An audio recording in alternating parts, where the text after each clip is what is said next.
اگر تو اس قدر نماز پڑھے کہ پشت خم ہو جائے اور اس قدر روزے رکھے کہ جسم کانٹا بن جائے، ہرگز فائدہ نہ ہو پائے گا جب تک تو مال حرام سے پرہیز نہ کرے۔ ظالم کے مرنے پر معلول ہونا ظلم میں شامل ہونے کے مترادف ہے۔ اللہ تعالیٰ کا ہر فیصلہ عقل و عدل پر مبنی ہوتا ہے، اس لیے کبھی بھی حرف شکایت لب پر مت لاؤ۔ بعض احمق اس غم میں گھلتے رہتے ہیں کہ اللہ نے فلاں کو دولت کیوں دی۔ حاسد دشمن پر پتھر پھینکتا ہے مگر وہ واپس اسی کو لگتا ہے اور دشمن ہنستا ہے۔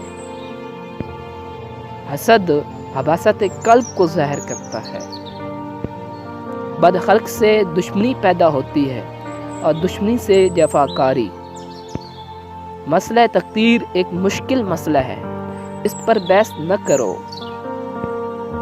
زیادہ کھائے گا تو خواہش کے لیے ہو جائے گا، کیونکہ عبادت سے غافل ہوگا اور یہی نفس کی خواہش ہے۔ نا واجب احتیاط باعث تکبر اور نشان غرور ہے۔ سب سے بڑی جہالت اپنے آپ کو سمجھدار سمجھنا ہے۔ اہل عیال کے کسب حلال کرنا عبدالوں کا کام ہے اور ان کو صلاحیت سے رکھنا اور ادب سکھانا جہاز سے افضل ہے۔ کبھی غصے میں بھی طلاق کا لفظ زبان پر نہ لاؤ، اللہ کو یہ امر سخت ناپسند ہے اور عورت کی دل شکنی کا معجب ہے۔ عورتوں کو ضعف اور ستر سے پیدا کیا گیا ہے۔ ضعف کا علاج خاموشی اور ستر کا علاج پردہ ہے۔ جو کسب حلال نہ کر سکے اس کا نکاح نہ کرنا بہتر ہے، کیونکہ کسب حرام ایسا گناہ ہے کہ کوئی نیکی اس کا تدارک نہیں کر سکتی۔ جب تک بندہ اپنے نفس سے باز نہ آئے، دوسرے نفس کا ذمہ نہ اٹھائے۔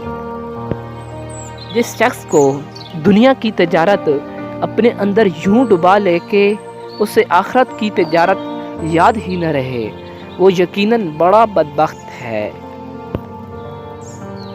مخلوق سے ایسا معاملہ کرو جو تم ان سے اپنے حق میں پسند کرتے ہو۔ ہر چیز کو اس کی ضد سے ہی توڑا جا سکتا ہے۔ غریب مہمان آ جائے تو قرض لے کر بھی تکلف کرو۔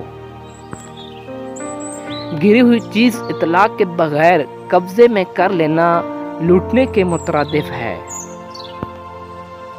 انسان کا سب سے بڑا کارنامہ یہ ہے کہ وہ اپنے دل اور زبان کو قابو میں رکھے۔ عورت کی بدخلقی پر صبر کرنے والا حضرت ایوب علیہ السلام کے صبر کے برابر ثواب پائے گا۔ مشرقی ہوا بادلوں کو اوپر کی طرف لے جاتی ہے، شمالی ہوا بادلوں کے ٹکڑوں کو یکجا کرتی ہے، جنوبی ہوا بادلوں کو ٹپکنے کے قابل بناتی ہے اور مغربی ہوا قطرات کو بارش میں تبدیل کر کے زمین کو سیراب کر دیتی ہے۔ سب انسان مردہ ہیں، زندہ وہ ہے جو علم والے ہیں۔ سب علم والے سوئے ہوئے ہیں، بیدار وہ ہے جو عمل والے ہیں۔ تمام عمل والے گھاٹے میں ہیں، فائدے میں وہ ہے جو اخلاص والے ہیں۔ سب اخلاص والے خطرے میں ہیں، کامیاب وہ ہے جو تکبر سے پاک ہے۔ حل لکھنے والے نے فنا ہو جانا ہے، لیکن لکھی ہوئی چیز ہمیشہ باقی رہے گی۔ تو اپنے ہاتھ سے ایسی چیز تحریر کر جا جس کو قیامت کے دن تو دیکھ کے خوش ہو جائے۔ برے سلوک کا بہترین جواب اچھا سلوک اور جہالت کا بہترین جواب خاموشی ہے۔ بازار کے اندر ذکر الہی میں مصروف شخص مردوں میں زندہ کے جیسا ہے، مغروروں میں غازی کے جیسا اور خشک درختوں میں سرسبز کے جیسا ہے۔ دولت دنیا کی ہو یا ایمان کی، جتنی بڑھتی جائے گی اتنی نیند کم ہوتی جائے گی۔ دنیا کا طلبگار سمندر کا پانی پینے والے کی طرح ہے، کہ جس قدر پیتا ہے پیاس اور لگتی ہے۔ اللہ کا ہر فیصلہ عقل و انصاف پر مبنی ہوتا ہے، اس لیے حرف شکایت کبھی لب پر نہ لاؤ۔ انسان کا سب سے بڑا کارنامہ یہ ہے کہ وہ اپنے دل اور زبان کو قابو میں رکھے۔ مخلوق خدا سے ایسا معاملہ کرو جو ان سے تم اپنے حق میں پسند کرتے ہو۔ بات کرنے میں نرمی اختیار کرو، کیونکہ الفاظ کی بہ نسبت لہجے کا زیادہ اثر پڑتا ہے۔ امام غزالی کا فرمان ہے، جو غلطی نہیں کر سکتا وہ فرشتہ ہے، جو غلطی کر کے ڈٹ جائے وہ شیطان ہے، اور جو غلطی کر کے فوراً توبہ کر لے وہ انسان ہے۔